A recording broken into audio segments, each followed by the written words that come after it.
And I think we so. are live from Willie's new broken body setup. He wasn't going to miss the show. He does have to go get surgery tomorrow, but we've got a different setup today for Willie. But we're here. He's in between EKGs and CAT scans and MRIs and everything yesterday, and surgery tomorrow. Pause. Conference championship preview. Yeah, it's I don't feel great. You're gonna have to carry me this show a little bit because I'm a little. I feel I'm a little tired. I'm really sluggish. I don't know why.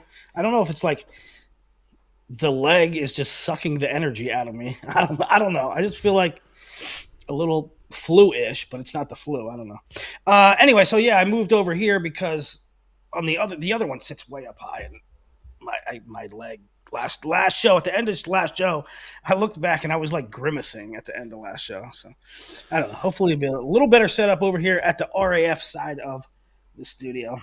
Yeah. Uh, we got the biggest weekends of the year, all the conferences. Um, I hope that I can catch enough of them. Friday to tomorrow. I have surgery, and so I don't know. They're putting me under, so I don't know like how long it takes to come back and like rejoin society. Like, I don't know if I'm going to sleep all day afterwards or if it's going to be like in 2 hours I'll be fine. I don't know, but I hope so because I really want to watch wrestling.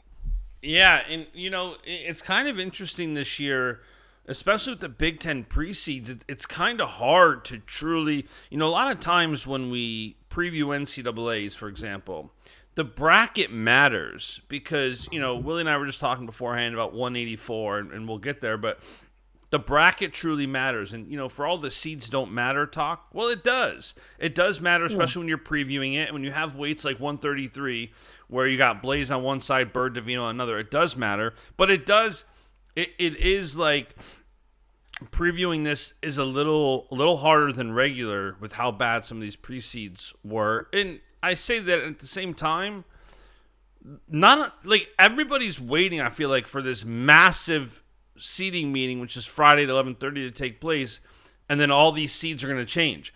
We talked about it on Tuesday's show. Go back and listen to it.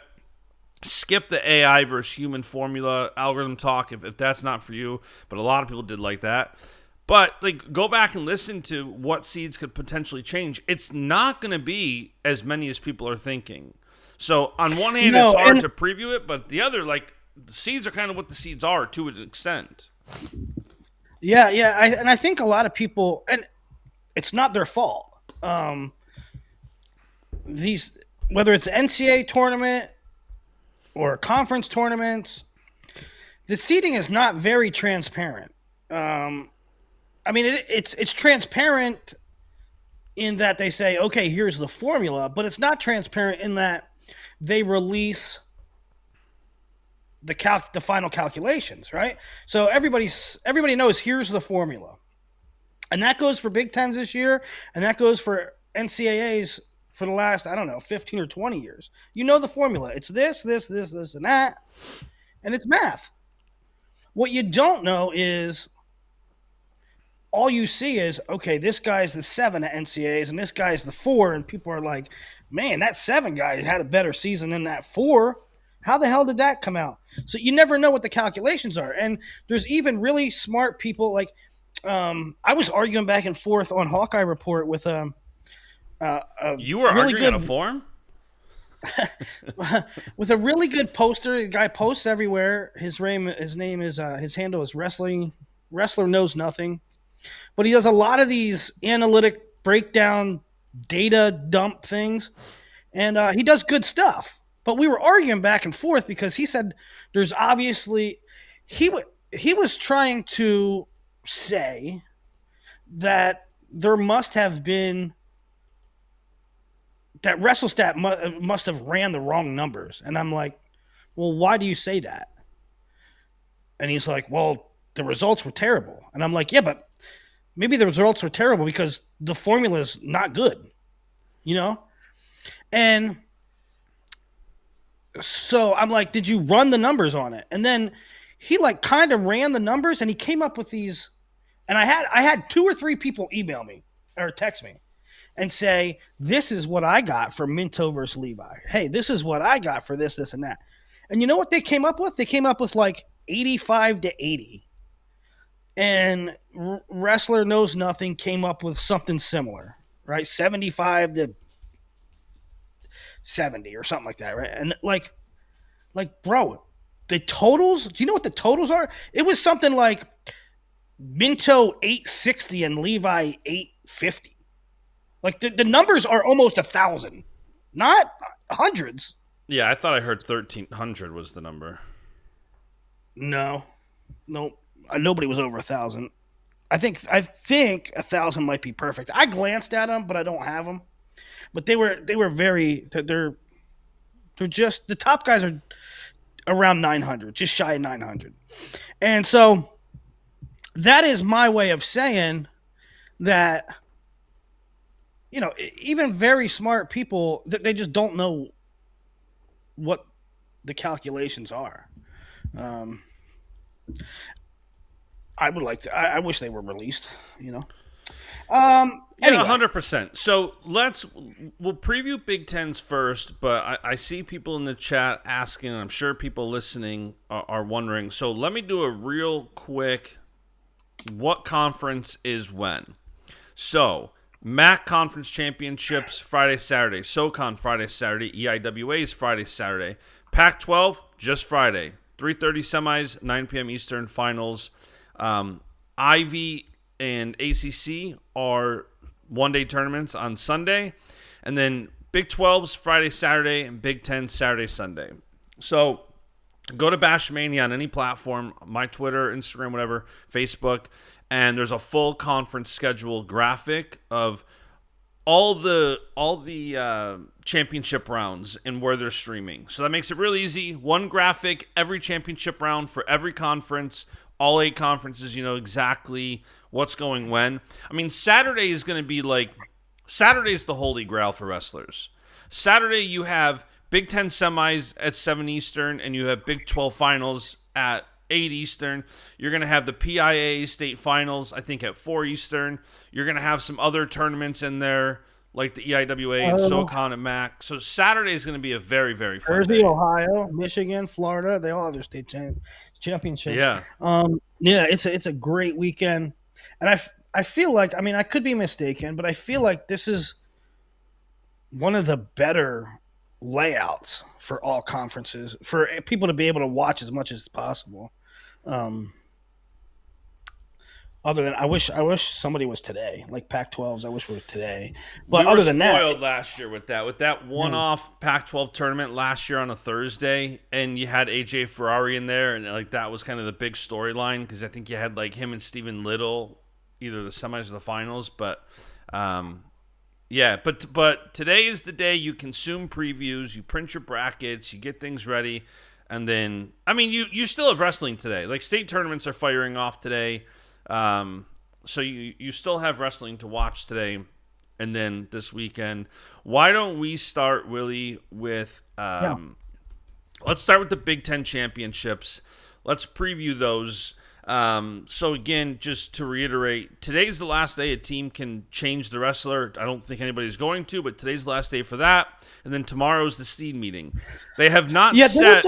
Well, they have not said if after the seeding meeting if they're going to release new seeds or if we're just going to find out when the brackets come out after weigh-ins. They haven't really clarified that. So I saw some people ask about that one too.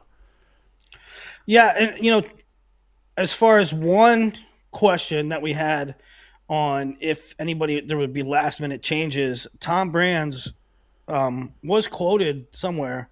Some press conference or a newspaper article or something, but he was quoted as saying, Voinovich, it was a narrow margin, it was my call, and I'm going with Voinovich. So that answers one question. It will be Voinovich, according to that article. Yeah, no, it sounds like Iowa's guys that were listed for seeding, that's their lineup. It doesn't sound like it sounds like that's the lineup. There's not going to be any changes there for Iowa. Yeah. So Troy Ryder mentioned.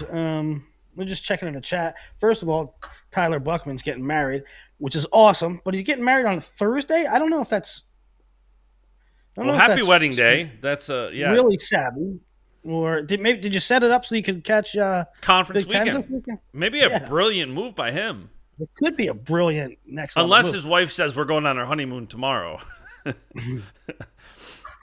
Troy Ryder says NAIA start today, which is good. And my nephew is wrestling at NAIA. This is his senior year. He wrestles for Grandview. Um, he was a junior college national finalist for Clackamas before going to Grandview. You know, one time I coached him at when cadet trials were at Akron, which was awesome, by the way. I loved Akron. But he took fifth. He took fifth. He beat Bearclaw. So I'm like 1-0 coaching against Cody Sanderson. Not Cody. Not Cody. But his two losses were to Keegan.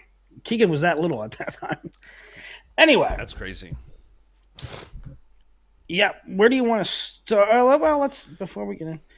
Iowa is in a bad spot. As an Okie State fan for the past 25 years, it seems like Iowa is currently in the same spot the Cowboys were in under John Smith. You know, there was an article today. Feller sent it to us in the chat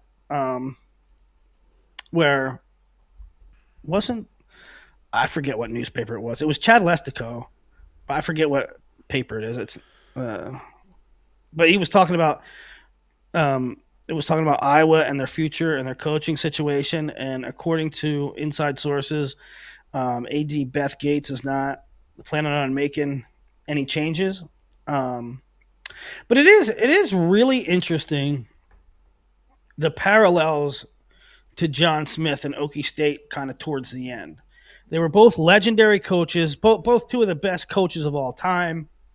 And they just weren't having the same success that they had in their glory, in their golden years. You know, now Tom is relatively close to, 5 years or so from a national team title, but it just hasn't been there this year. In fact, you know, one thing they said in the article was prior to this season,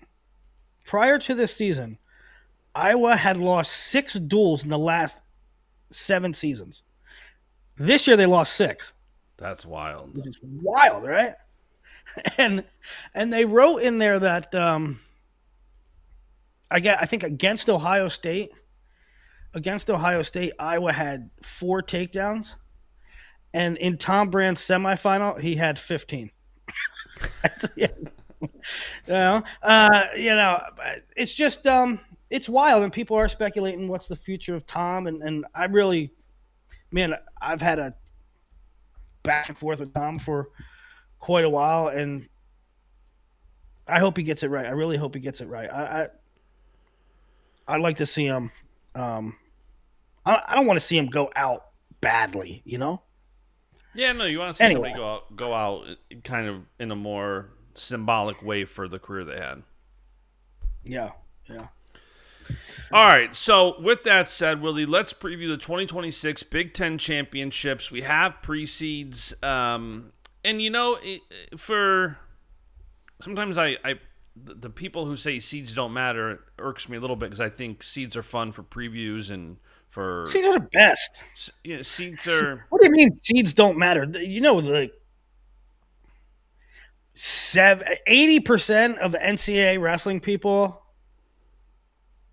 love the bracket release as much as they love the wrestling. 100%. I am drooling to get the brackets. 100%. Seeds are big. Seeds are fun. Seeds are. And so, but with that said, it's so interesting because I got some graphics and posts are likely going to go out today. And a lot of it comes down to Big Tens. You know, it's like over under Big Ten champs for Penn State. How many out of the 10 number 1 guys in the country right now, how many are conference champions? Now, 9 out of 10 of those are Big Ten. 9 out of the 10 number 1 guys in the country are in the Big Ten. That is largely led by PSU, of course. Because that's only younger, right? Yeah. But I mean, Penn State has 7 number 1s. Then you got Younger. Mendez. And then you got Mendez and Antrell Taylor. Antrell. No, Antrell. Oh, yeah. Yep.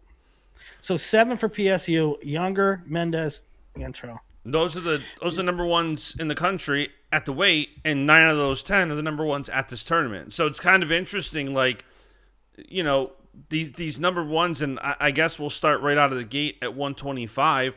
The lightweights are probably some of the more intriguing weights as far as, like, Lilidal Buzakis could be a close match. You got this crowd at 133, which I think might be the weight of the tournament, next to kind of 57, 84 up there too. But 125, Willie, the last couple of years it's been so much chaos across the board.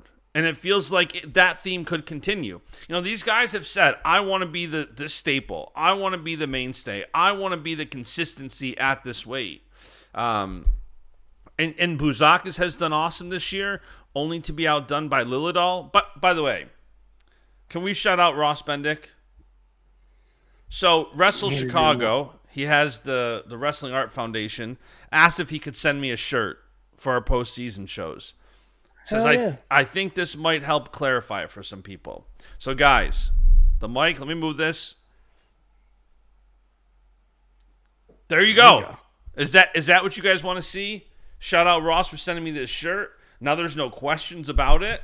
So 125, I think it's going to be awesome. I do think Lilidal is just, he's wrestling so good this year. Every test he's had, he's won. He's 17-0 in the year, 67% bonus. He had that gritty 4-1 overtime win against Buzakis. I have no reason. I understand if you pick Buzakis, if somebody says, I think Buzakis wins it, it was a very overtime match that could have gone either way. I'm riding with my guy Lightning Luke here. What are your thoughts? Overtime? Yeah, sudden victory. I don't know. I don't know how you watch that match, and here's my thing. I don't know how you watch that match and pick Buzakis. That being said, I am not saying that Luke is a lock to win that match. I'm just saying that one guy looked better in that match. And if you recall, I believe Lilidal almost had the takedown at the end of regulation. Then he got the takedown in overtime. He did. So, yeah, I'm going Luke here.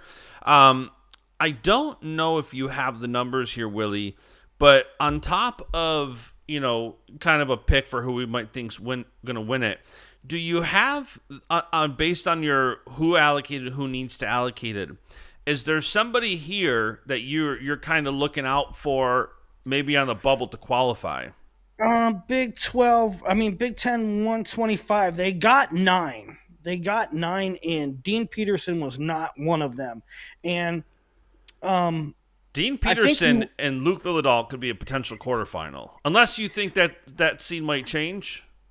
I do think that seed might change. I think Dean is within 15 points of Nikolar.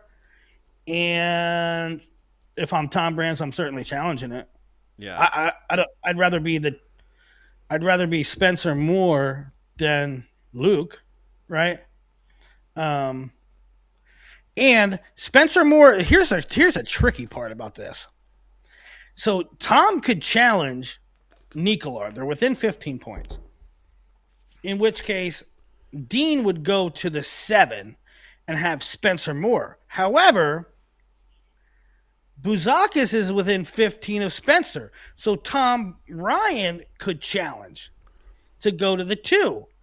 But if Dean Peterson goes to the 7, you probably just want to be the 3. Yeah. You know what I mean? Do you think there's going to be counter gamesmanship like that? We'll leave our seat unless somebody else does something. Then we'll, you know what I mean? Like, I don't know how this seating meeting is going to go. Are you just going to have all 14 of these coaches on a Zoom call? You know what I mean? Like, yeah. Or in person. I assume they're all going to be there. No, they'll all be in person. They'll all be in a room. I would love to be in that room or have a camera in there. That would be. Yeah, we need to be getting that room. So. Let me ask you this: What would do better numbies, the Big Ten Finals or a live stream of the seating meeting? I don't know. That probably the finals, but you make a good point. I did sit in back in the day. I sat in on a couple at conference tournaments, seating meetings. The first one I ever was in Ames back when it was still the Big 12, when the Big 12 was still Nebraska was still in the Big 12, and it was Iowa State, Oklahoma, Missouri. That was the first one I ever sat in, and it gets heated. I forgot there's a girl, content creator for the NFL, not for the NFL, but she does mainly football content. I can't remember her name, maybe Amanda something, but she does the impersonations where she'll do like a mock meeting of the coaches. Do you know what I'm talking about? I think her name's Rachel Agar. Is that who it is? So Yeah, imagine if she did the. Agar. That sounds She's hot. familiar. She's hot too. Imagine if she does the like seating coach meeting. Yeah. Annie Agar, I think her name is. So in the Big Ten, am I scared that anybody's gonna like need a wild card? As long as they take 9. The answer is no. They take Okay. 9. If you don't, I mean, I can't see anybody of impact not making the show. Yeah, the chat confirmed it's Annie Agar. She needs to do the wrestling coaching seating meeting. That would be electric. Keith puts your quote. She's hot too, says Willie. Dude, she's super hot. However, she's like smoking hot. You see Keith's comments in the chat? Yeah, I think she's smoking hot. However, she clearly, I haven't seen her in a long time on social media, but she clearly went on Ozempic because she just got sucked out like Nick Buzakis before conferences. I mean, she got sucked out. Anyway. All right, so that's 125. Anything else you're looking for at this weight? It's going to be fun. Anything else? No. All right. I mean,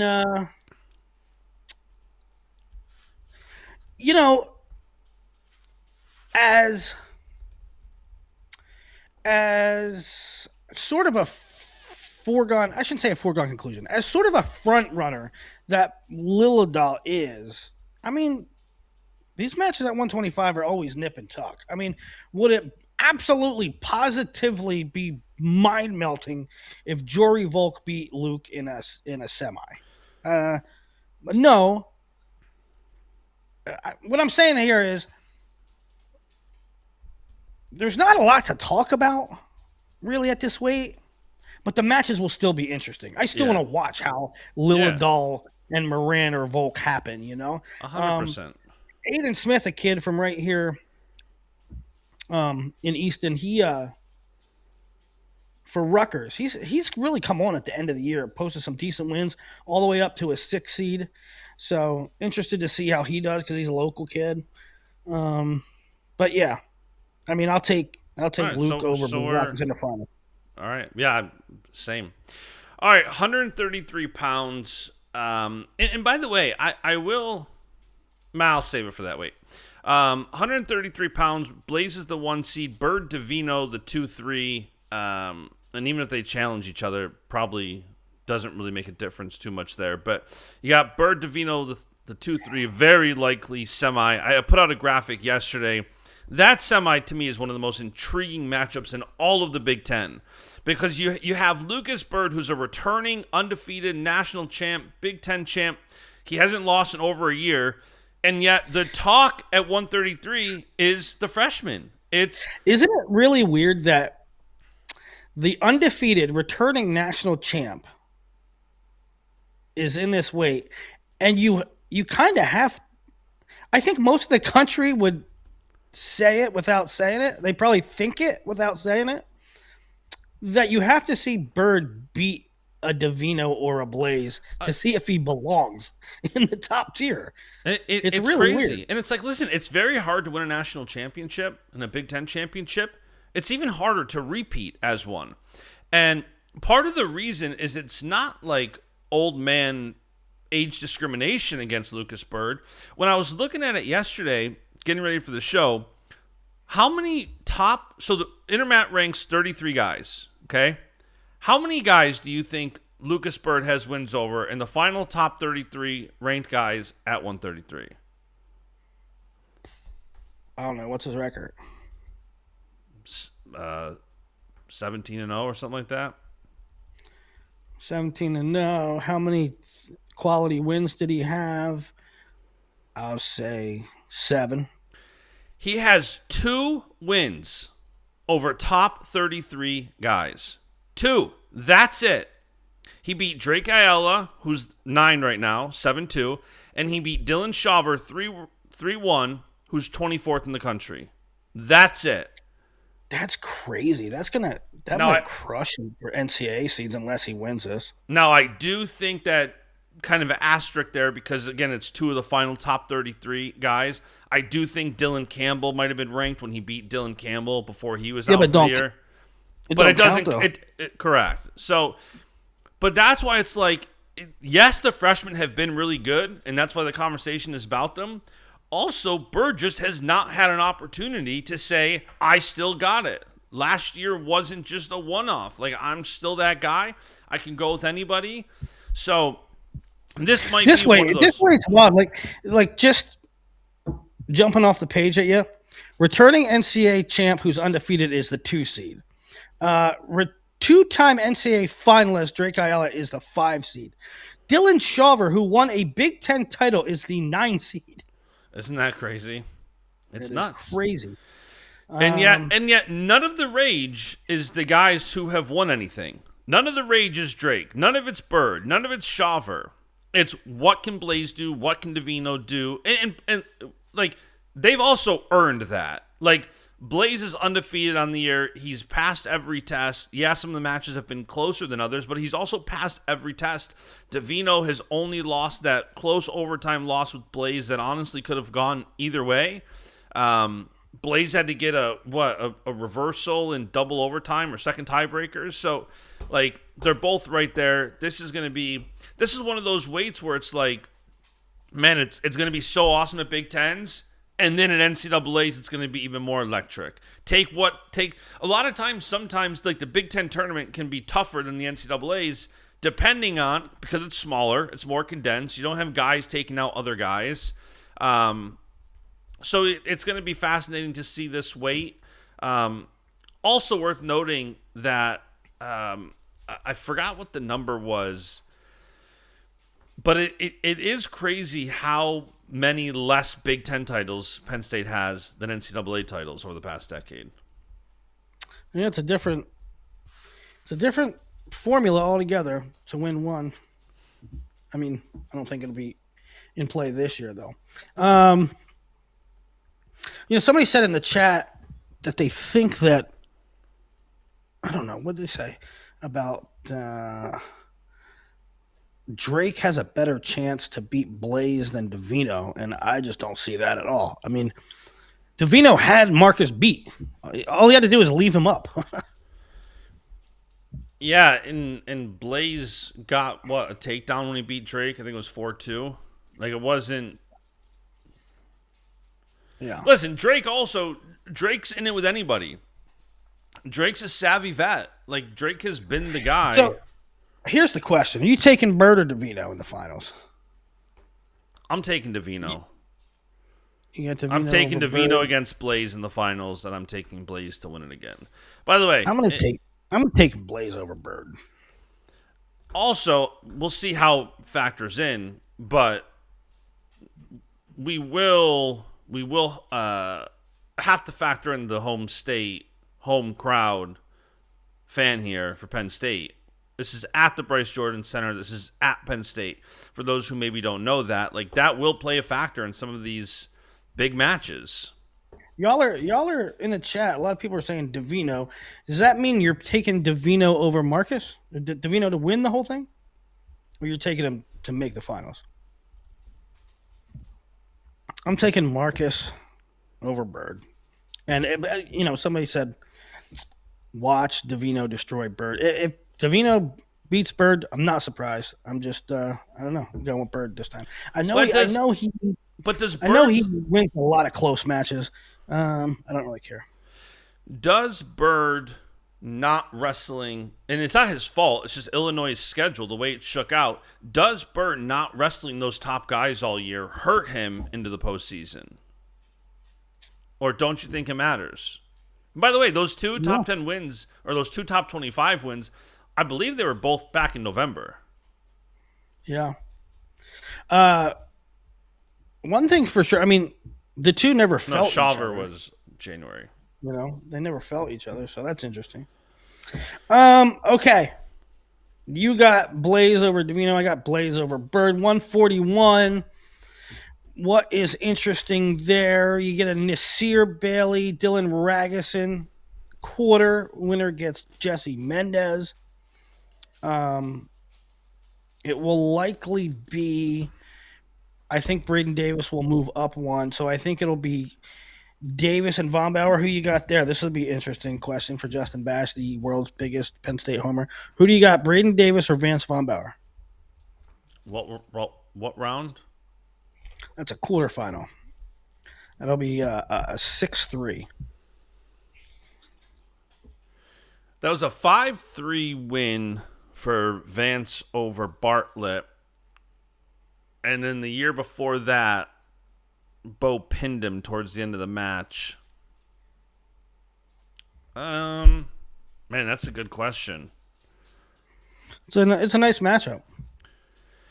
Yeah, I like Braden there. I think Of course you do.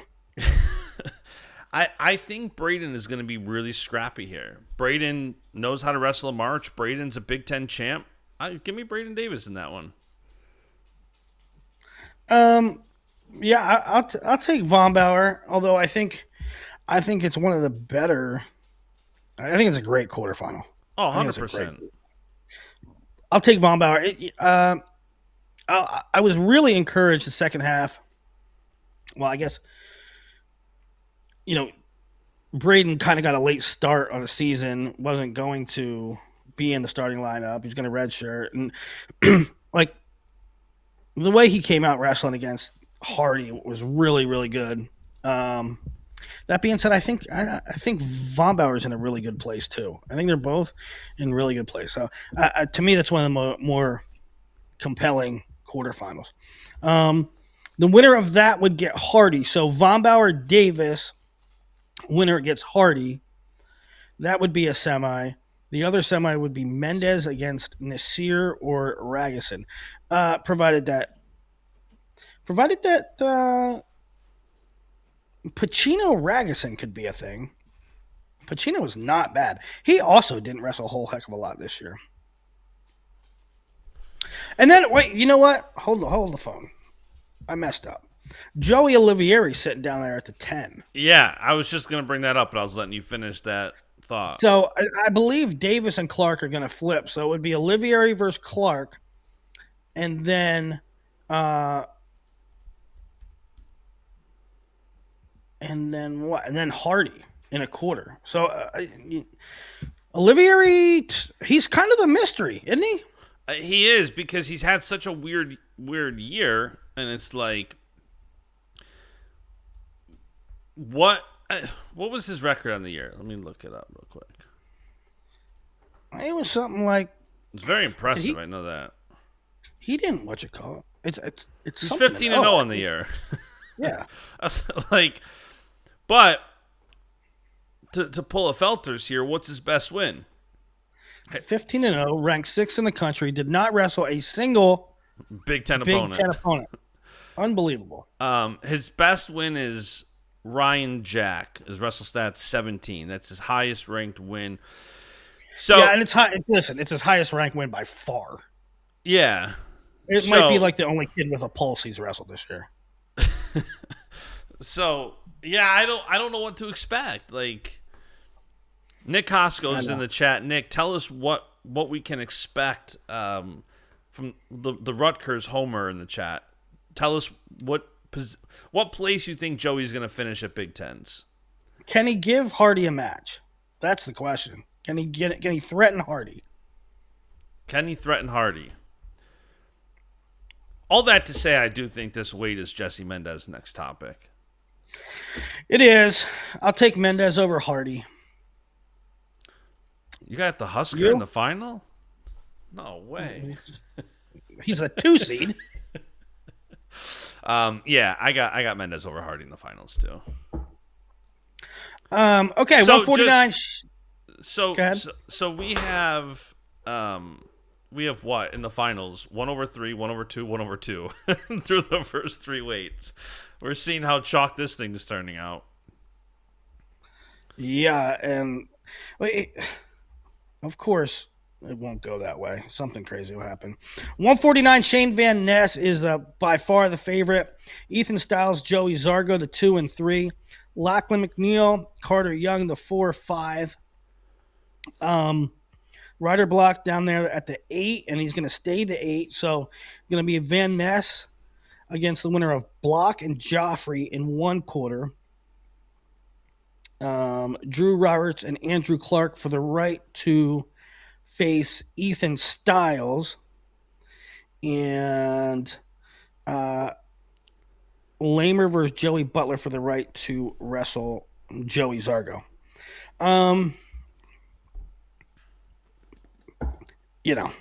Shane Van Ness.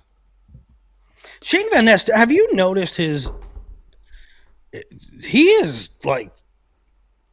He won't win it. He won't win the Hodge because voters will say... I mean, I wouldn't vote for... If the season ended today, I wouldn't vote for Shane based on probably quality of competition. But his numbers are like second to none. They are right at the tippy top. Yeah, 18, 19 and 0, 84% bonus.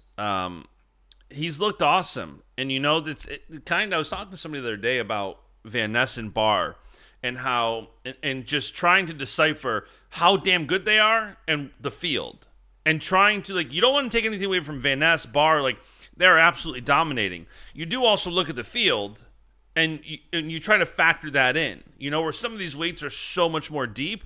But Van Ness has really done a great job of late separating himself from the field.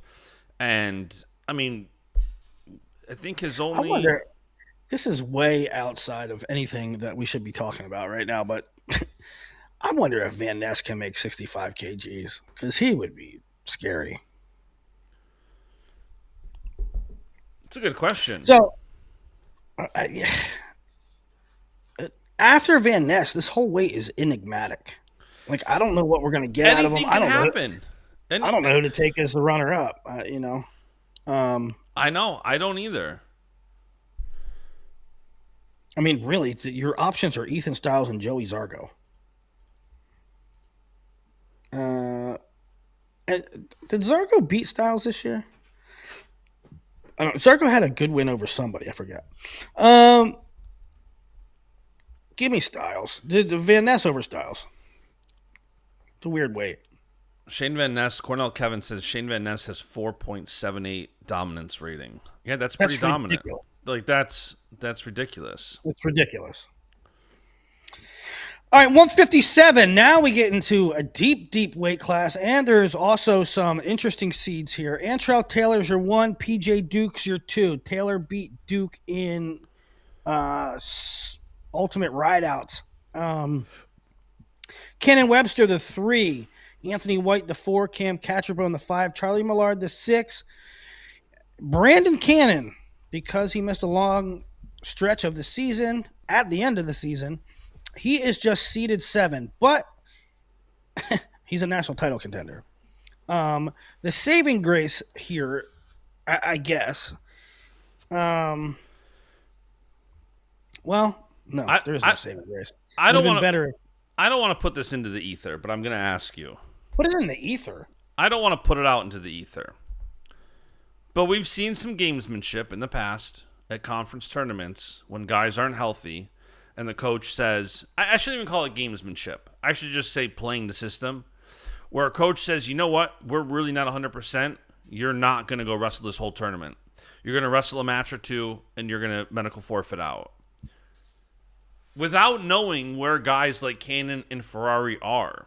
Now, Iowa did a post yesterday showing their guys working out, and Ferrari looked like he was in it. He looked like he was full bore training. It's hard looking at a still shot. You can only take so much away, but you do. It is that thing that we sometimes forget. Like, these guys have to wrestle in this tournament to go to NCAAs. There's no just sitting out Big Tens and then getting in. So, do you think Thank we'll God. see? Do you think we'll see anybody wrestle a match or two and then medical forfeit out? No. And I think Cannon is a no in that category too. There was things on social media with like Cannon outside running around like playing frisbee or something. And the indication that I got, I don't know for sure. Do not quote me on this, but I think it was a meniscus. And a meniscus will it'll make your knee lock up. It'll cause you problems, but they can clean it out and you rest for a couple weeks, a month, and you're good. So I think the Cannon's fine now. I think they probably did what they should have done. We don't like when people sit, but I think in Cannon's situation, I have no animosity there. I have no finger pointing there. I think he got the injury when he got it at the timing that he had it, and I think they handled it from outside looking in. I'm not there. I'm not in the room, but all indications to me is that they handled it pretty freaking well. Yeah. And I think he's going to be fine. I think he's going to be fine. He's going to have PJ in the quarters. Probably would have liked to see that in the semi, and he had a win over Millard. It would have been all right if Cannon was the 6.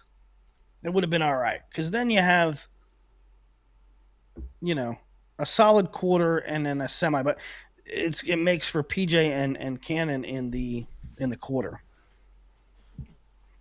And then the Millard Webster winner gets PJ or Cannon. And I believe that was either an even match or Millard had a 1-point lead when Webster got hurt in the duel.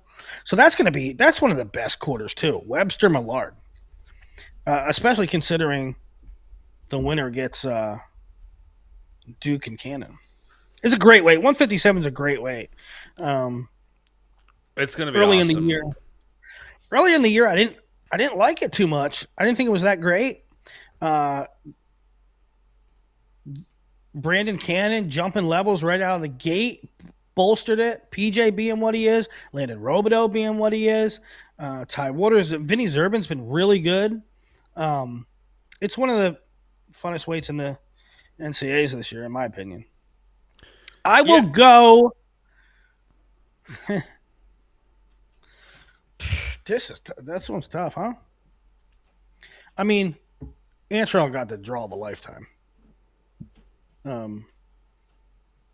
But I mean, you kind of should if you're returning national champ with a win over PJ Duke and Webster. But I'll go Duke over Antrell.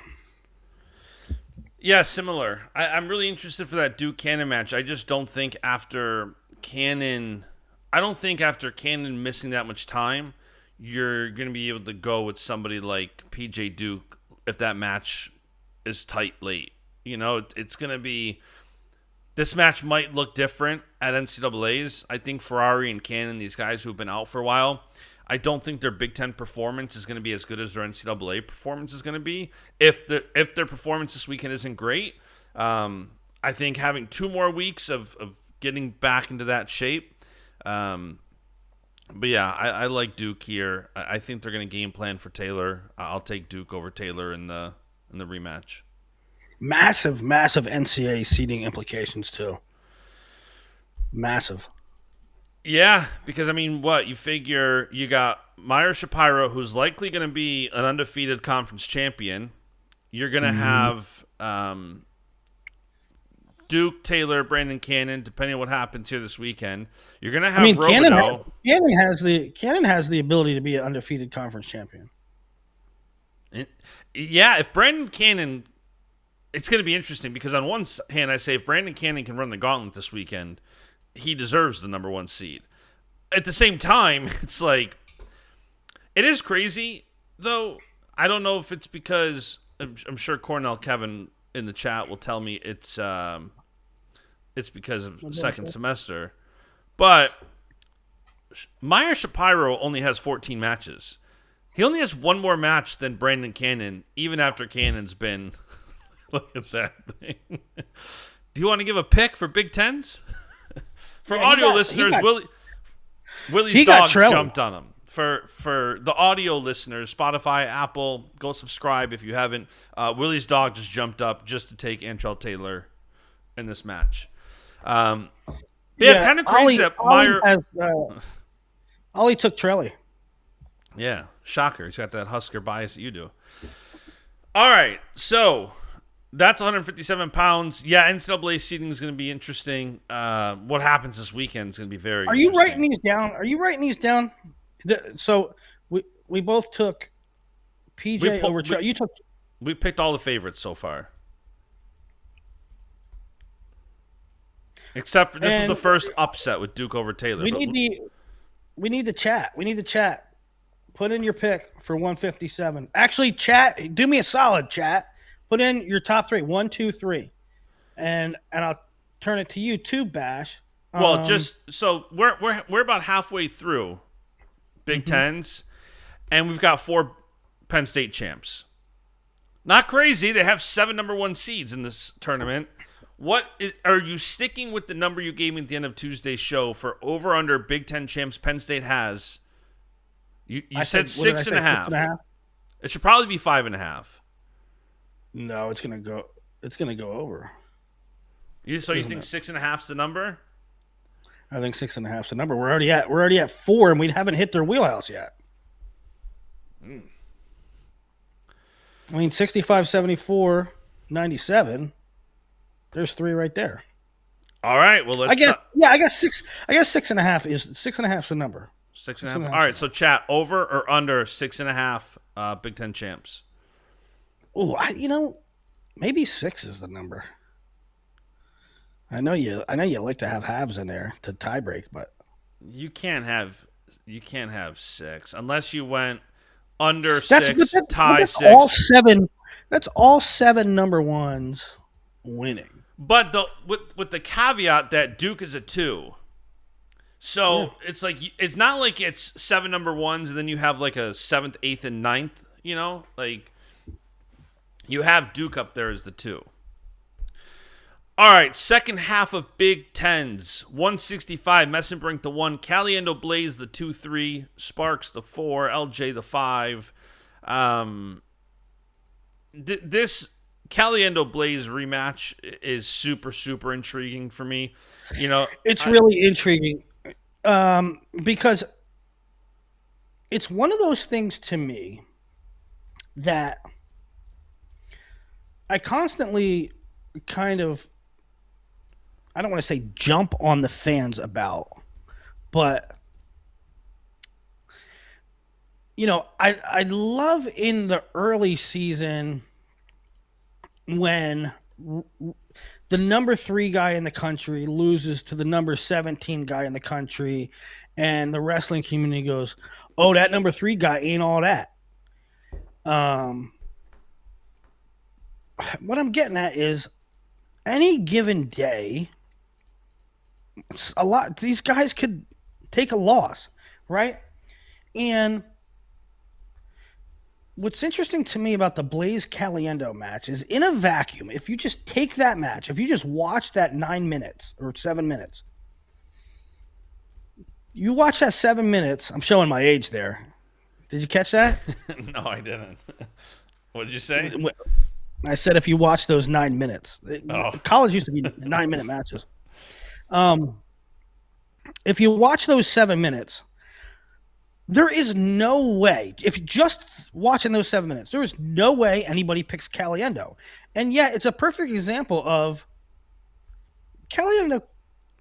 If Caliendo wins that match, then you're left scratching your head because, and certainly he's good enough to.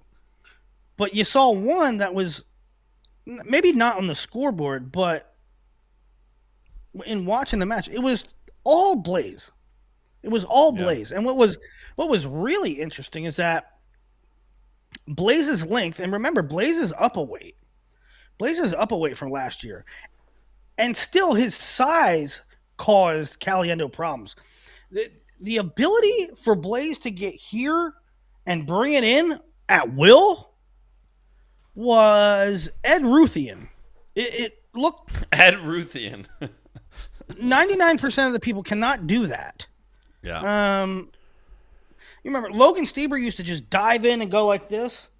He's like the best wrestler on the planet, best wrestler in the country. He used to just dive in, go like this, suck a leg up. It was way too easy. Nobody else can do that.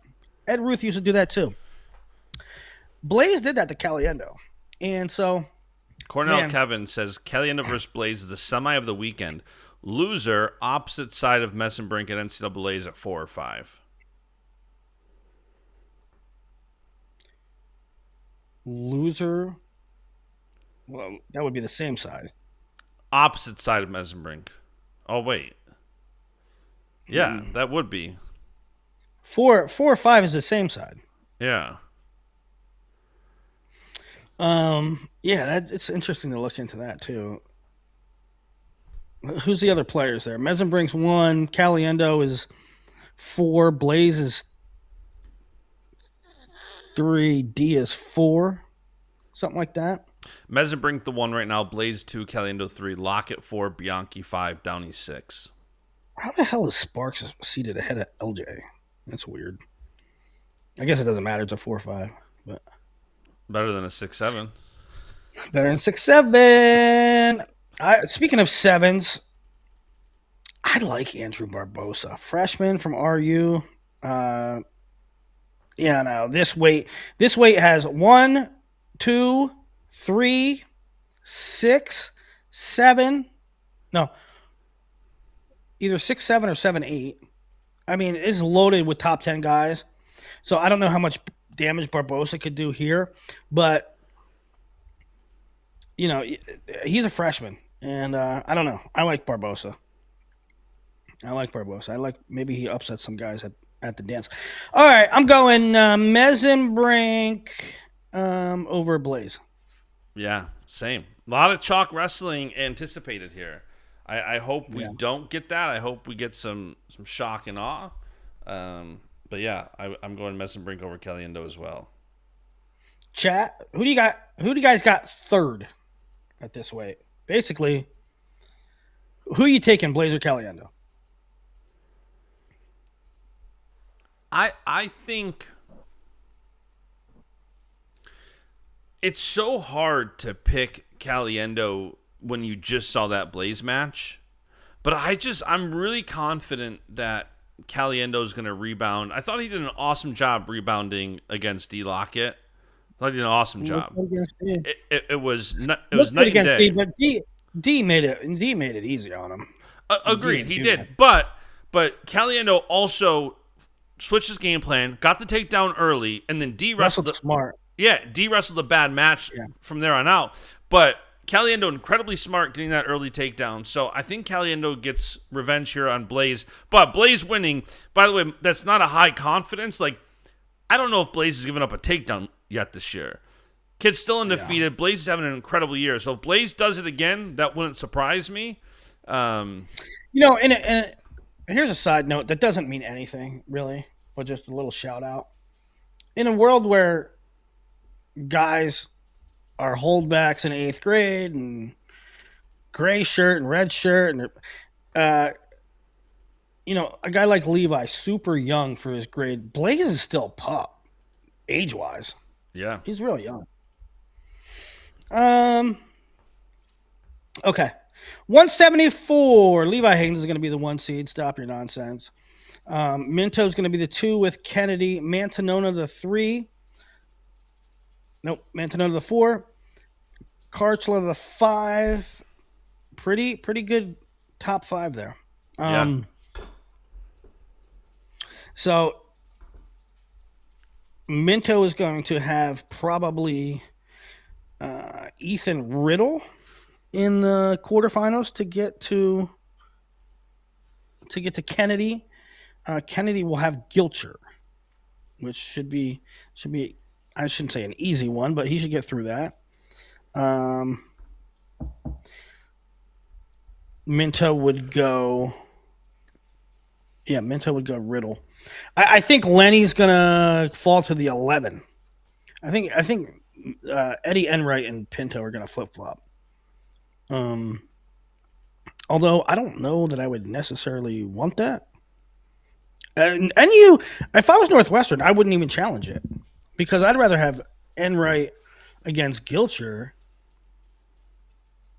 Well, that's why I'm saying like earlier, like are the Uh, coaches going to gamesmanship based on other challenges?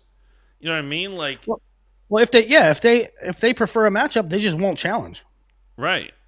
Simple as But that. it's going to be interesting where if somebody else challenges and there is a switch, now all of a sudden if they're sitting there like an NFL scout, like well then we got this and all right, let's challenge. You know, it's going to be like an auction in that thing. Do I have another Yeah, challenge? Can I get another challenge? I have in Crystal Ball. I have Minto ahead of Kennedy, so I think it's a No, coin flip. you're Huh? putting the Husker in the final. Yeah, I can't see your hat. What logo's on that? Oh, okay. Huskers. So you're going Levi over Minto in the finals? Yeah, I said, and when we did the Crystal Ball review, the latest Crystal Ball, Yeah. I said, and it's just sort of like the same way I said about Braden Davis. I'm kind of bullish on Braden Davis, even though I picked Von Bauer, because I really like the way he wrestled in a loss to Brock Hardy, and I say the same thing about Minto. I really like the way he wrestled in a loss to Levi. I don't know. And so I think Minto and Kennedy is sort of a coin flip match, and I like the recent performance by Minto, even though he lost. So I'm going Levi over Minto. Yeah, I'm going Kennedy. I'm going Kennedy in the finals opposite Levi. I think Levi beats Kennedy again. Kennedy's just he's Shane Sparks have said it perfectly. He's the 1970 whatever Chevy pickup truck that just keeps going and going. You know, that win over the Kennedy Minto match was a 2-1 tiebreaker match and I you know, know, but here's the thing. Here's the thing for me. He is no non Hawkeye fan in Patrick Kennedy's 4 or 5 year career in Iowa. Nobody has been praised Patrick Kennedy as much as me. yeah, I love no, him. He's one of agreed. my. We He's one of love Patrick Kennedy. we love Patrick Kennedy on this show. He's one of my all time favorite Hawks. Like for real. I love the kid. I love his family. Oh, by the way, somebody somebody was bitching about I think on Twitter. They were like, it's hard to listen to Willie say that he knows people's families. Like, Well, people all cry right, then about turn it everything off. on Twitter. Then People turn it cry off about because everything on Twitter. honestly, one of the biggest. I love wrestling in and of itself, but one of my favorite things is meeting people and knowing some of the parents and being friends with them. So if you're gonna cry about me saying I'm a buddies with Patrick Kennedy's parents, then cry about it because I will keep talking about it. Anyway, that being said, I just like. You don't kind of justified I, Husker Willie. Put him into the finals. You can do whatever you there's- want. that's a cop out. That's not true. I'm not picking Minto because of a bias. I'm picking Minto because of wrestling, and Minto's a better scrambler than Patrick. And that's the bottom line. All right. Well, hopefully we're live for that one. That'll be a fun one to be live for. Yeah. By the way, we are gonna finally try to go live for some of this weekend. It's really all dependent on how drugged up Willie is. He's got surgery tomorrow. Got to call after the show and figure out what time. Hopefully they can get him on some pain med. He can feel a little bit better, but not be too drowsy. And then hopefully, I doubt tomorrow night is going to be anything, but Saturday should be a fun day to be live here and there. If I'm laid up all day Saturday, I'm gonna be pissed, and I'm just gonna want to go live all day Sunday. Um. Okay, so you got Levi over PK. I got Levi over Minto. Uh, 184. Rocco Welsh, who's going to have the 8 seed Angelo Ferrari in the quarterfinals. Max Mickinelli is a 2 seed. Silas Allred the 3. Brock Mantanona, Chris Moore, Dylan Fishback. I don't understand how Chris Moore got a seed higher than Dylan Fishback. My knee-jerk reaction without digging into the data is that Fishback's like win percentage, conference record and stuff like that was a little lower because he had a gauntlet schedule in the Big Ten. Yeah. And I think Chris Moore, I think he missed some guys. Shane Cartagena Walsh, who's done a really good job for RU this year, is the 7. So, what a weight. Yeah, like Silas Fishback's going to be a quarter. You know? Rocco Welsh, Angelo Ferrari is going to be a quarter. These are top 6 guys. It's going to be a quarterfinal. It's insanity. Insanity. Mantanona and Moore in a quarter. The winner gets the Welsh Ferrari winner. This is one of those things where it feels like the top quarter is really going to be the top semi. 2, 7, 2, 3. I'm going to take. There is a very realistic chance that Dylan Fishback makes the finals from the 6th seed. I'm not going to pick it. I'm going to take Max, and I'm going to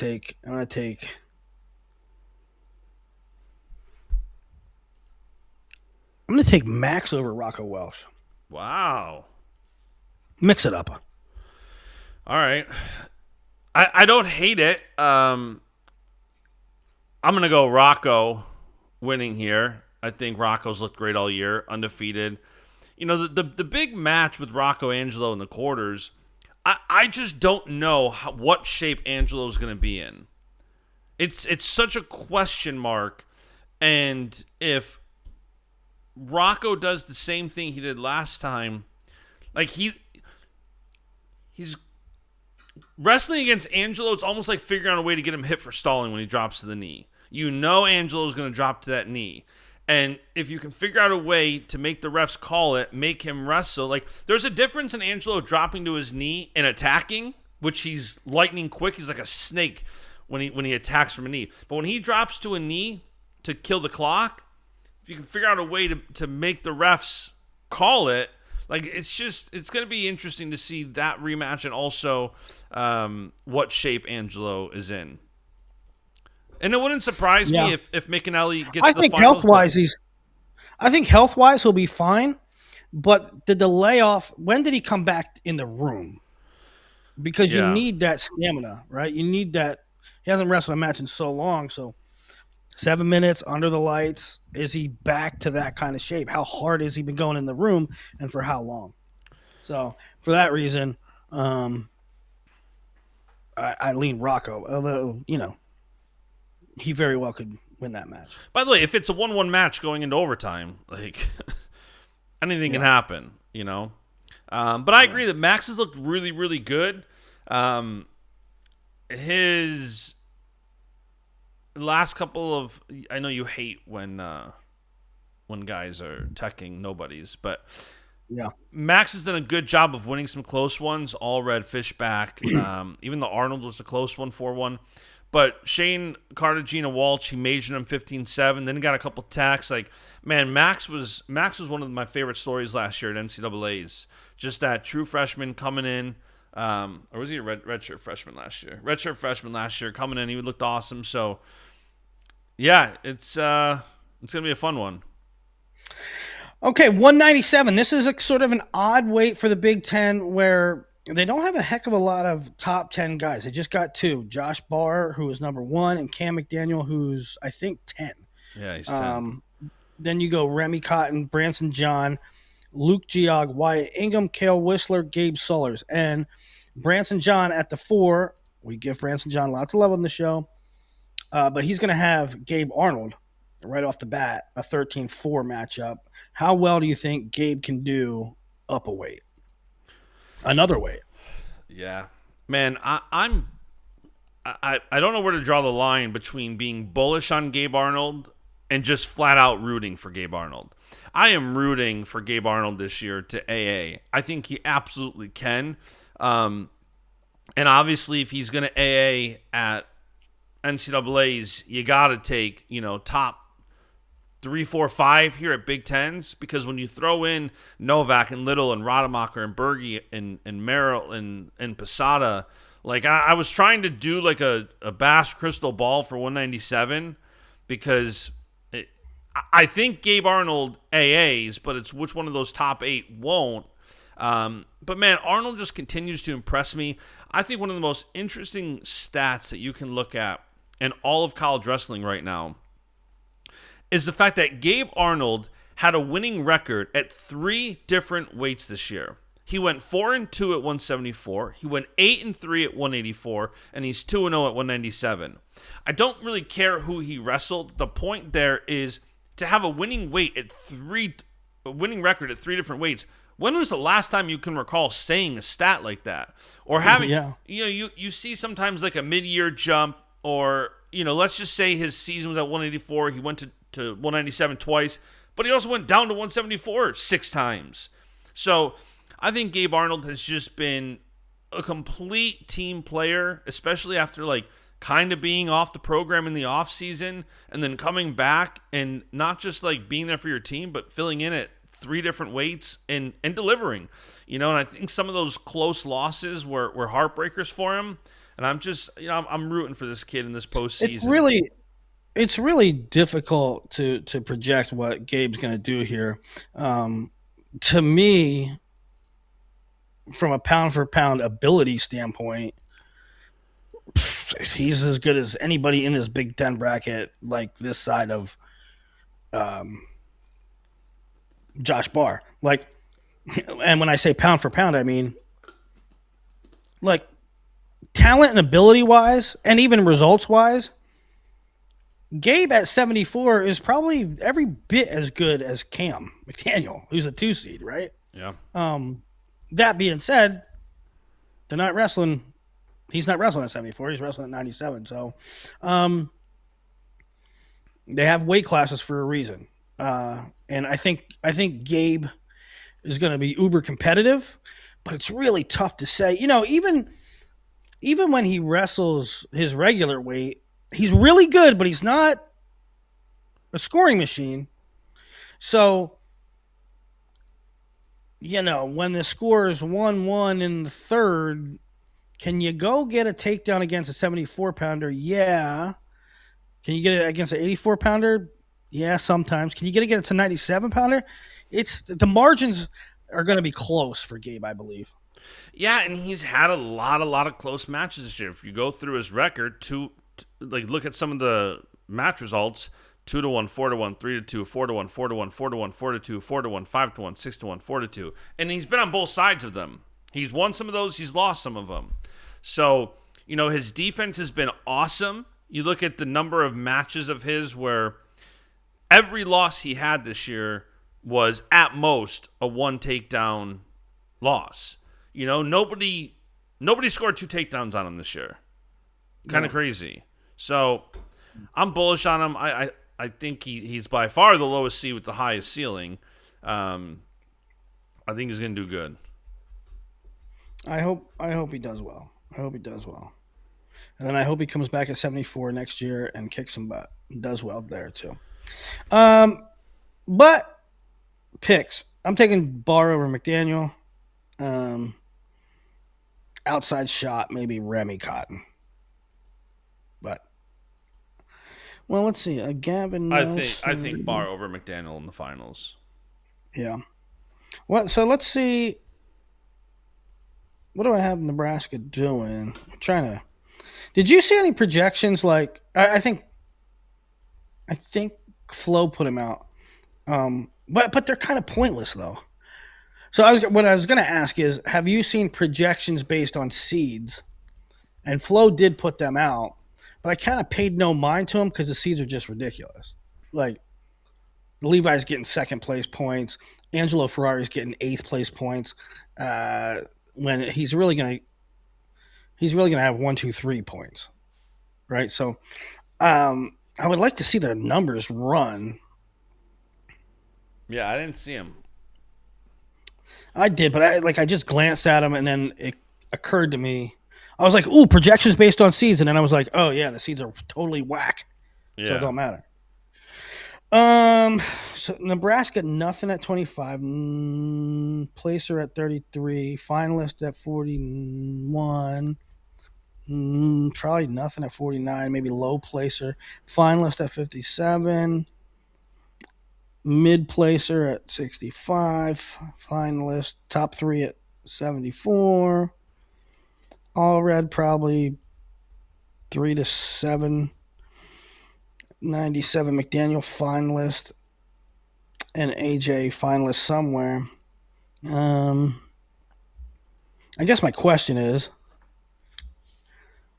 everybody's going to have PSU one. Who's 2, 3, 4? Who's 2, 3, 4? You think Ohio State the 2? Let's see what Ohio State is. We got Buzakis in the finals.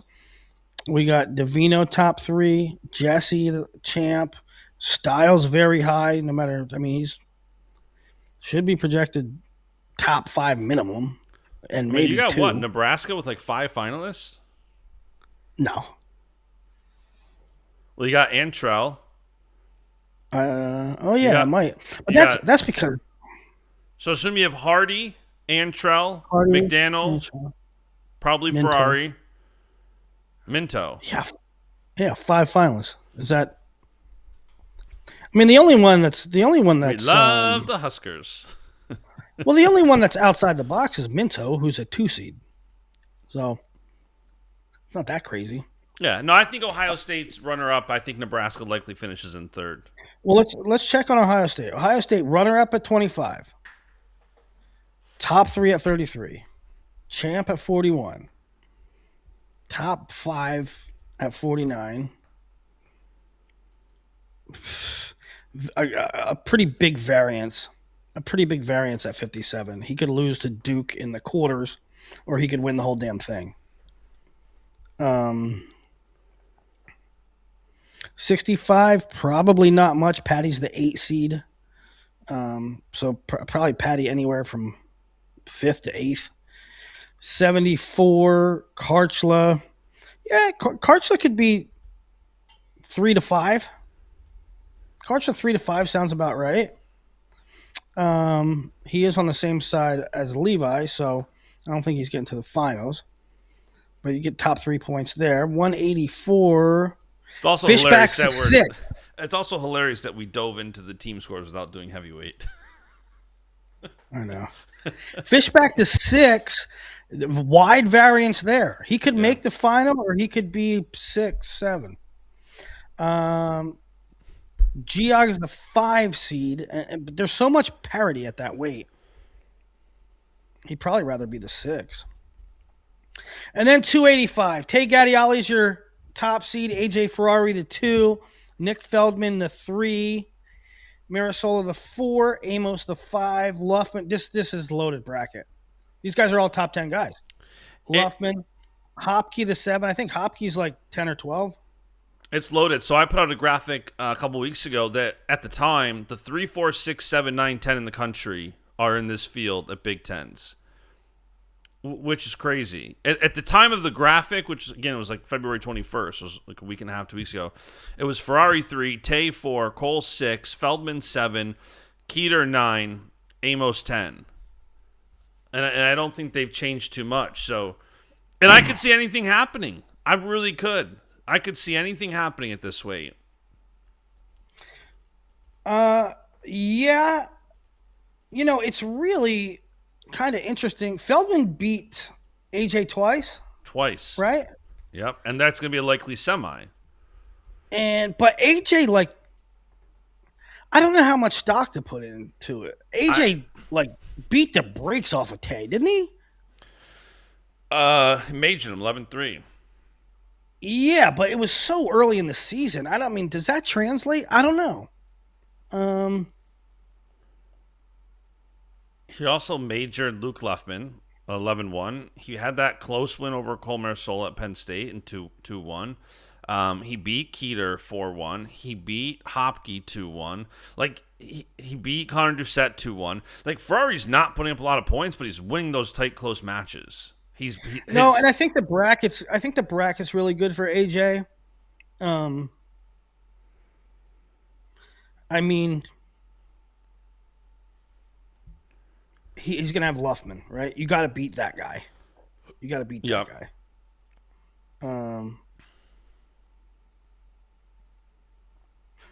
No. He's not gonna have Luffman. He's gonna have Hopke.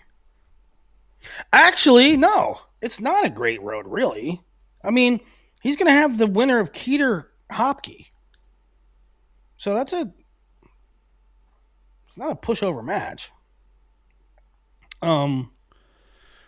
Feldman's gonna have Luffman. Cole's gonna have 4 and 13. Gabe Christensen. Yeah, I mean, it's gonna be a tough bracket. Like it's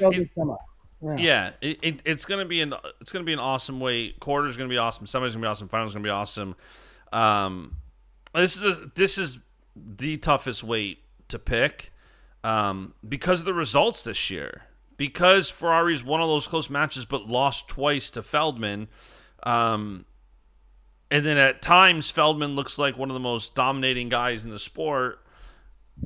And then at others, he fades late a little bit. He lost 2 overtime matches in the last in the last month, really. He lost to Tay 4-1 overtime and Cole 4-1 overtime. Has a close win over Keeter 3-2. Has an overtime win against Ferrari. I don't know what to make of him. Yeah, it's a fascinating weight. Really deep in the Big Ten at 285, and that's one of those brackets. I mean, you're gonna be zoned in, hardcore quarterfinals. As Shane Sparks says, I will say another not your thing. Grandfather's heavyweights. I will say another thing about AJ is when he was at Oklahoma State and when he was at Cal Baptist, AJ has this routine where he doesn't train that hard early. He kind of just takes his time, pace, he doesn't go balls to the wall early. And then everybody that I've talked to when he was at Oklahoma State, when it came February, he trained like a nutbag. Mm-hmm. Cal Baptist or Cal Bakersfield, same kind of thing. The staff at Nebraska about 2 weeks ago told me, Willie, AJ is training like a lunatic. And so, I said I don't know if the Tay win means a whole heck of a lot, being that it was so early in the year, but we also could see maybe a little uptick from AJ. Listen, I think it's very hard to beat someone like AJ Ferrari 3 times, so I'm going Ferrari over Feldman in the semi. And then who you go in the finals? I can't figure out that top side. I just can't figure it out. I think Ferrari wins. I think if Ferrari gets to the finals, he wins it. Okay. Okay. So basically, what you're saying is you don't want to pick against Marisol. Is what you're telling me. No, I think Cole can prove he can beat the best in this weight. I think Cole also has struggled this year to get to his offense. I don't think it's Cole has. If you look at his last couple of matches, it's been where it's like he lost to Ferrari and Tay 2-1, 5-1, but then he beat Feldman 4-1. Like, I think Cole absolutely can beat anybody in this bracket. I really do. But stringing that together and also seeing the struggles throughout the year of taking these guys down, it's just going to be hard for him. I think he absolutely can. Yeah. I think he can beat anybody in this bracket. I'm going to take AJ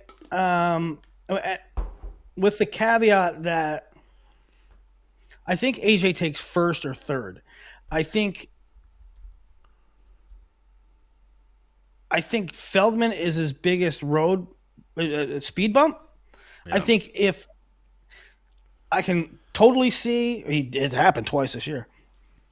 I can totally see Feldman beating AJ, but if AJ wins that match, it's weird because like The postman in the chat is going to make me pick Cole. He's going to it, make me take Cole because he's saying Cole has 0% chance of winning, zero in all capitals. it doesn't. The, Cole's chance of winning is not zero. Cole just lost to AJ. He said Cole can't beat AJ. FFS. Cole just lost 2-1. You can't tell me somebody who loses 2-1 can't win. Cole is not my pick to win this weight. Hold on. You guys, both of you are talking about something that might not even happen. If that happens, it's in the consolations. What are you talking about? That could be a final. If Cole beat Tay and Ferrari beats Feldman, it could be a final. Yeah, I don't see that.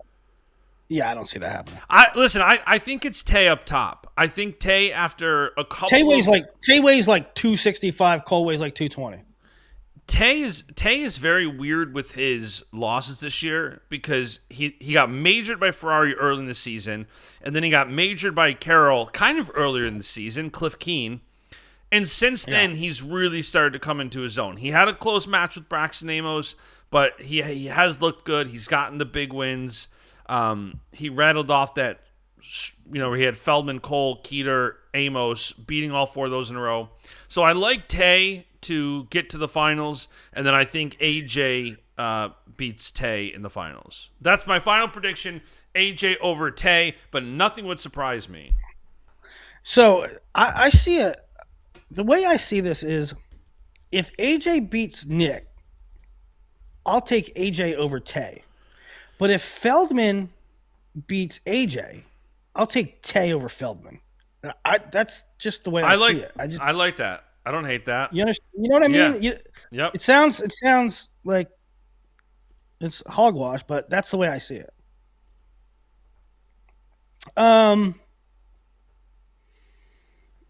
Yeah, and then we get into the team race. Penn State's going to blow everybody away. I just picked 5 in the finals for Nebraska. Although shocker.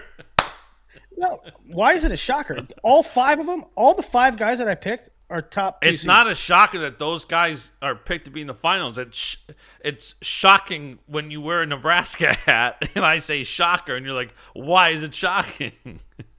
Well, why is it shocking? Do you need Ross to send you a shirt? Look at. Do you want you want one of these shirts? No, you are claiming bias. Yes. How is it bias when you take top 2 guys to make the finals? It's not. You are homerific, so you want me to be homerific, but I am not quite as homerific as you are. A little homerific, I'll give you that. I like to see Nebraska do well, but of course you do. That's fine. And by the way, I think that you picked 4 in the finals. I did. The only one that I went different was Kennedy. I think Kennedy, and that's a toss-up match. Now that all that being said, I still think Ohio State might, even though I have Nebraska with 5 in the finals. I still think Ohio State might be the favorite for the second spot, but Canton has a tough match early. But look at their lightweights, just 25-33. But look at Ohio State, 25-33-41. Buzak is very likely in the finals with Lilladal. Ben DeVino, call it if he doesn't make the finals, I think he's third at worst. You got Mendez, who's a lock at 41. So just those first 3 weights alone, that's a lot of points, especially you're going to be scoring bonus early. I know, but then you get into some dicey stuff. You get into Ethan Stiles, who's a 2 seed, but he is not a lock for the finals. You get Brandon Cannon, who is number 1 or number 2 in the country and has to wrestle PJ Duke in the quarters. You got Patty Gallagher, who's seated 8th. No, for sure. So I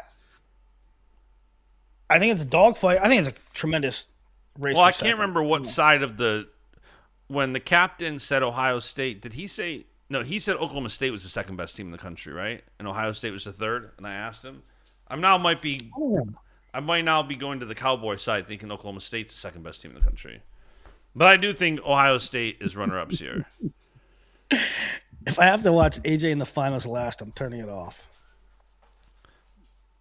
Logan, what's with the hate? Logan, Bash wanted to pick Davis in the finals too, but he felt the pressure. All right. We're going to talk a little bit about Big 12s. Yeah, let's talk a little bit about Big 12s. Also, somebody in the chat said that I didn't place in the state tournament. I did. I placed the previous year. Put a little respect on my name. Keith says, rumor has it I'm the special guest during the live watch party for the heavyweight championship match this week in William Bash.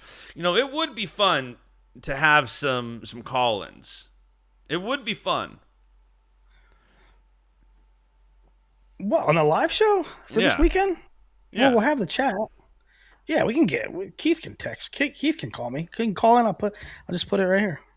Actually, on that setup over there, it goes right to the mixer, and you can hear him live. I don't know if I trust Keith's English. I don't know. Do we want to go through other? Do we want to go through other conferences? I mean, it's pretty straightforward. Why don't we do this? Why don't we just talk about some of the things we're looking at in the other conferences? Because the other conferences aren't nearly as deep as the Big Ten, where, you know, Big Ten is, again, third time now shouting out Shane Sparks, I think, the premier wrestling conference in the US of A. But I guess we can talk about some other things to watch at other conferences.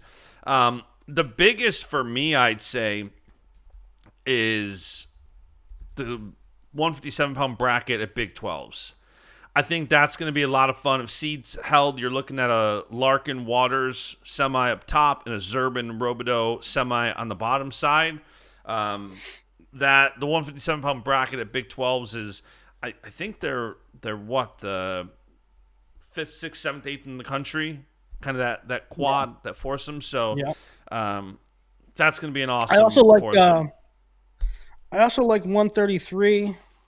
You'll have a Larkin Frost matchup in that semi if it goes to plan, and then Jax 41. Vega Echemendia was a really good match first go round. 49's not real strong. You got Swiderski, Frost. Evans is solid. 57 we went over. I tell you what, 165.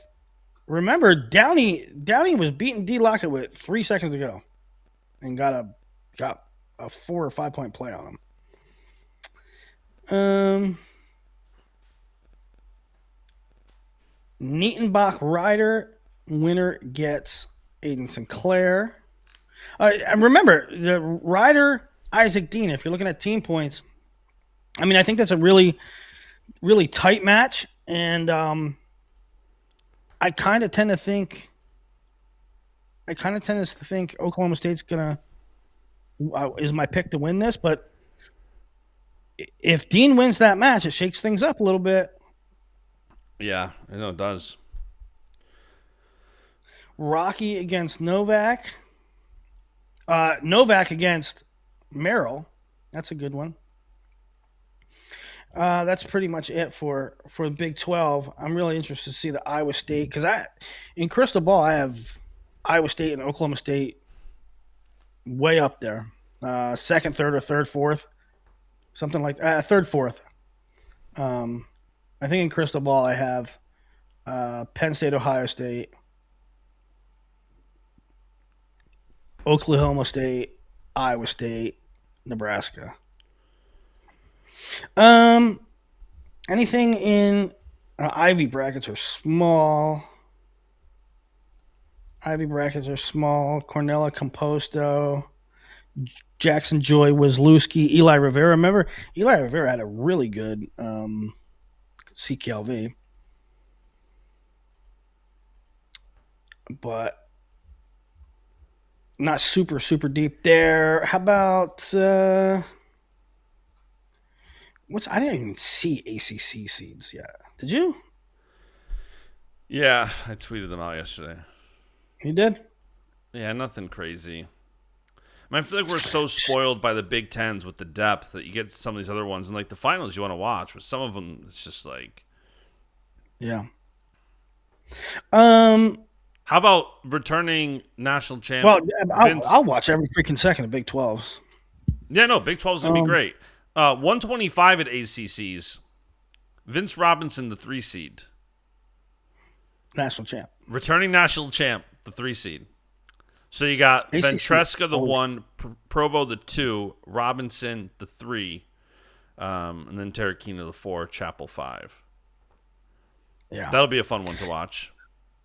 Watch out for Sheldon Seymour. Could go undefeated conference champ into NCAA, so that would get him a really good seed. Um, ACC finals are always so good. they are.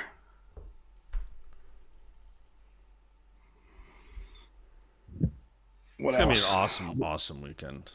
By the way, as a real quick side note to all of that, Hey, EIWAs, they don't have a whole ton of like superstars, but that team race could be really interesting. Army, Navy, Lehigh.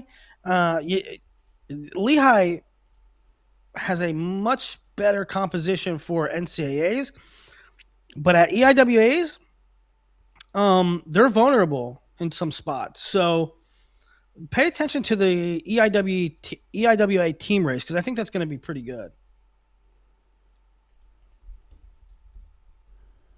I'm looking back at Big Tens real quick. I picked what? 1, 2, 3, 4, 5, 6, 7, 8 Big Ten champs for Penn State. Well, they have 7 number ones and 1 number 2, at least 1 number 2. So it's not radical. Man, there's going to be some great high school wrestling too this weekend. Yeah, Pennsylvania State's is going. Well, they're all going on as we speak. All going on as we speak. Justin Bash. What is Logan saying? Keep that train of thought. I don't know what Logan was talking about. All right. Those are the majority of conference championships. Hey, interesting kind of ESPN as a side note that maybe you'll rant about. I don't know, but it was interesting. No Cormier this year on the ESPN broadcast for NCAAs. I think that's a bummer. I thought he brought a lot of value. I thought he brought entertainment, insight. I thought he was great last year. So bummer. I love DC. So bummer that DC is not back on the mic. And then no Trent Hidley this year with Shane Sparks on ESPN Plus Mattcast. I'm assuming Trent's just, the reigning world champ, probably just knee deep in training. And, NCAAs is a grind. If you're working at NCAAs, it's just a grind. It's hard to be on your training schedule, anything else you're doing. So I'm not 100% surprised about that. Easton Boy is his replacement. Who? Mike McMullen. Yeah, baby. Mike McMullen. Mike McMullen will be on the call with Shane Sparks. Mike McMullen, one of the best to never win it. Straight out of Easton. You realize Mike McMullen went like 3-2-2-3 or something like that? I mean, that's ridiculous at heavyweight. At heavyweight? Yeah. So he's on the call with Shane Sparks for Mattcast. And then ESPN Primetime, Mike Cousins will be on play-by-play. Rock Harrison and Jordan Burroughs as analysts. I like Mike Cousins. And then ESPNU for the daytime will be Sean Kenny and Tim Johnson on those. And I tweeted the graphic out. To me, Sean Kenny the GOAT. Yeah, he's awesome. He's awesome. So I've never watched. I don't know that I've ever watched a conference weekend. I mean, since I was a kid, from home. I got to get another TV or something. I got to figure out how I'm watching this. Yeah, now that I'm staying home for both, I'm going to be ordering a couple TVs today for the office to, especially if we're doing a watch along. I mean, we got to know what's going on. It can't be flipping channels like an amateur, Yeah, trying to find yeah. something. It's no place for amateurs. But first you got to All get right, my surgery. friend. What? First you got to get a surgery, get back, get home. I'm gonna have to send you some kind of care package of meat. I just hope. You can't cook it probably. That's one thing I miss, cooking. I've been on the road, and then now I got hurt and can't be on my feet, can't cook. I haven't cooked in like I love cooking. I love cooking. Oh, I did the best brisket yesterday. I'll send you a picture. Did you? Let's see if I can pull it up on the screen. You made a brisket on a Wednesday. Yeah. Let me pull this up.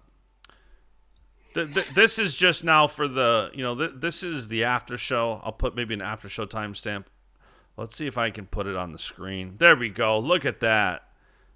How about a brisket on the screen to close the show? Look at that. Oh, I love good brisket. So this is all you need to know for conference championship weekend right here. The Traeger starts smoking now. We cook all week. I know. It's gonna be fun. I gotta figure out what I'm cooking the rest of I the wish week. I would have had my surgery already. I would have just flown down to your house. Yeah. That's a still an option. All right, that's the show. I just hope I'm back. I just hope I'm back for RAF Tampa. You got to be down here for RAF. And we got to load up the Penn State guys on that card. Load them up. All right, that's the show. Go Bills. Guys, subscribe and stay tuned because Willie and I, this is not the last show we're going to do this week. We're going to try to do some shows, some live shows. It is, I will say, it is all contingent on Willie's surgery tomorrow. Obviously, if he's very rough, Saturday, Sunday is going to be tough. But the plan is, if we're both home, to do as many shows as possible and bring that to you. So stay tuned. We'll be back. Go Bills. Go Bills.